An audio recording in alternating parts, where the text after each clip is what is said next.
Aloha, everyone. Hope you're having a glorious day. We are going on a tour through the end of the world in Revelation. I'll be your tour guide.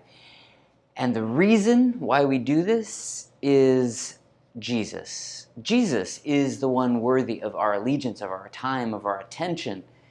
And we put our attention into studying Revelation. Today is chapter 12, the woman, the child, and the dragon. Now, chapters 12 and 13 develop the source of persecution of God's people by the beast. There's three woes, and they explain where these demonic powers at work in the world come from. So the woman is the entirety people of God. The child is her son, of course, Jesus the Messiah. Ruling with an iron scepter, and 12:5 we learn is his title. And this was referring to Psalm 2:9. The woman is taken into the desert, a place of preservation and safety. Remember the Israelites with Moses. So just as we saw John measuring the temple and the two witnesses resurrecting, both signs of preservation, we see the preservation of the woman signifying spiritual safety and protection during this important 3.5-year period. We learn of her physical persecution, and the woman's offspring are persecuted as well. Now, the dragon, the serpent from Genesis 3, Satan, battles Michael, the archangel, in heaven.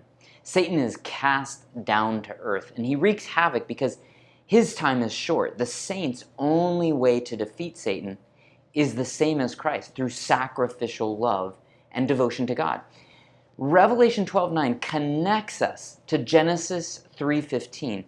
And I will put enmity between you and the woman, and between your offspring and hers.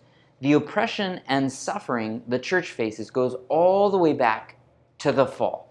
So let's dive in. I'm going to just read you the highlights of this chapter.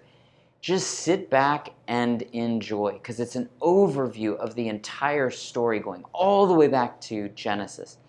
The woman was clothed with the sun and with the moon under her feet, and on her head was a crown of 12 stars. Remember, 12 tribes of Israel and the 12 apostles. She was pregnant and was screaming in labor pains, struggling to give birth.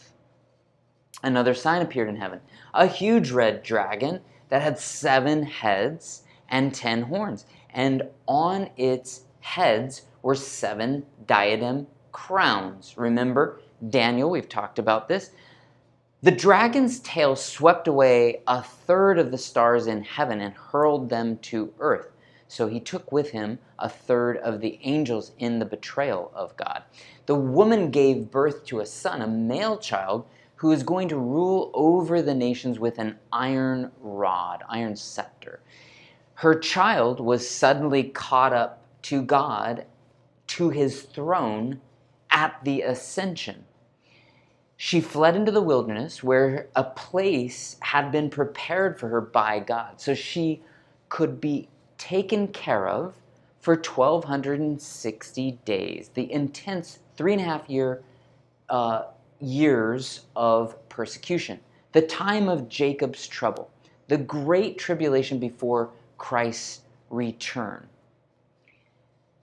A war broke out in heaven. Michael and his angels fought against the dragon, and the dragon and his angels fought back. But the dragon was not strong enough to prevail. So there was no longer any place left in heaven for him and his angels. That huge dragon, the ancient serpent, the one called the devil and Satan, who deceives the whole world, was thrown to the earth, and his angels along with him. The serpent spouted water like a river out of his mouth after the woman in an attempt to sweep her away by a flood. But the earth came to her rescue. The ground opened up and swallowed the river that the dragon had spewed from his mouth. This is 12, 15, and 16. Now, Satan would have loved to have seen humanity's end in the flood. Daniel 9:26 talks about Satan's end will come speedily like a flood. Israel was delivered through the Red Sea from the Egyptian army. The earth itself came to the rescue of the people of God. Here are some highlights of chapter 12. I look forward to talking about chapter 13 with you next.